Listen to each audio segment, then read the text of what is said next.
A dream is just a wish your heart makes. Anybody know what song that Disney classic comes from? Jiminy Cricket? That's right. Sing it again. I didn't recognize it. Cinderella and I don't have a lot in common, except that we're both dreamers. Madam Toastmaster, fellow Toastmasters, and no guests. I guess I've been a dreamer all my life. Growing up, my friends, they wanted to be doctors or actors or professional athletes. Me, my dream was to become a house painter. Modest goal, but I wanted to be the best. And I was very independent. I had to make it work because my only other option was that ugly, ugly three-letter word, and I just could not take a J-O-B. Work for somebody. I just couldn't do it. I was 21, and my wife Lisa was 19 when we got married. It didn't seem like it at the time, but I guess we were kind of young. What was even stranger, neither one of us had jobs. There we walked arm in arm out of church that day, unemployed. You know, for some strange reason, my in-laws just never saw the humor in that.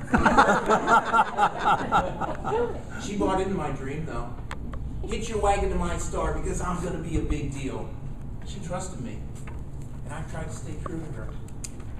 3 months later, I found myself on the living room floor in our tiny little apartment. The only light in the room was coming from the Christmas tree. It was December of 1980. And if you had been there, you'd have heard Pat Benatar's voice coming from an old console stereo about the size of a small couch. It was a wedding gift. It played 8-track tapes. It was the 80s. If you'd have been there, you'd have felt my embarrassment. You saw me kneeling in front of a pile of pennies in our living room floor, counting them out, one at a time, putting them into penny rolls. That pile of pennies represented all the money I had in the world to buy her a gift with that first Christmas together. The guilt I felt was almost overwhelming, because she shared in my misery.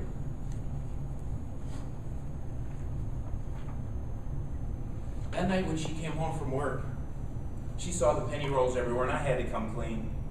I said, honey, I just don't get it. I go to church, I try to be a good person. Why would God just turn his back? He knows how important my dreams and my goals and my career is to me. And I'll never forget what she said to me that night. I don't think that's how it works. If you ask, God will put you on the right path. He'll put you in front of the right mountain, but it's up to you to do the climbing. Huh. She gave me something to think about that night. Eventually I looked at her and I said, what the heck does that mean? I believe God has always given us signs, but if we're not paying attention, we just don't even notice. If we keep asking, but we ignore his subtle nudges long enough, well, eventually, we get shoved. For those of us who are a little bit slow, maybe a little bit dense, well, we get knocked clean off our feet. April 17th, 1988. That's the day I got knocked off my feet.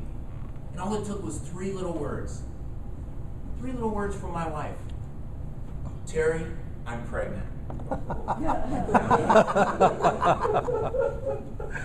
When I eventually did get on my feet and stay there, I realized at that very moment that my life is never going to be the same again. In a good way. I had been given my inspiration.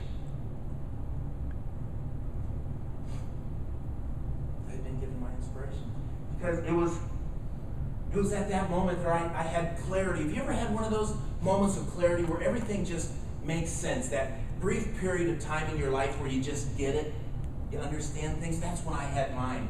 And I was on top of the world. Because it was at that very moment that I realized that the world is always going to give you just exactly what you're willing to accept.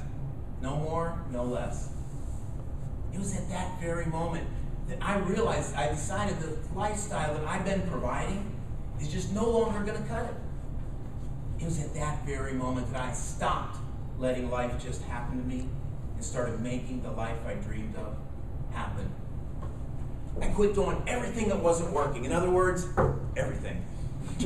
I needed to make some money, so I got busy. I mean, I took action. I took massive action. I was busier than a one-armed paper hanger. And over the course of the next 8 months, about the same time I watched my son Andrew take his first breath, I had somehow quadrupled my income. I had stopped dreaming, and I had started my climb. 13 months later, my daughter Whitney came into our lives. And as long as I live, I'll never forget spending countless hours watching the two of them sleep in their nursery. I'll never forget the smell of a newborn baby, or listening to their lullaby tape over and over every night. First song on it, "A dream is just a wish your heart makes." Only now it was on a cassette player about this big. Still wishing, still dreaming. Now I dream that one day, just maybe I could afford to take them to Disney World. Just one time. I wanted so bad for my daughter to meet Cinderella. Seems like yesterday. My son's 23 now. My daughter, 22. They're both college graduates. They have brilliant futures ahead of them. I feel like the luckiest guy on the planet. We've been to Disney World so many times, they're wishing I'd stop asking them to come. But you know what? Dreams do come true. Guess we're on the right. Sometimes all it takes is the right inspiration. Now when I think back to that frosty December evening in 1980, when I bought a Christmas present with rolls of pennies, I realized that I was just a dreamer back then. I was just dreaming all the time. But I now understand that everything happens for a reason. I keep a roll of pennies with me now where I can see them every day to remind myself that just dreaming alone isn't enough.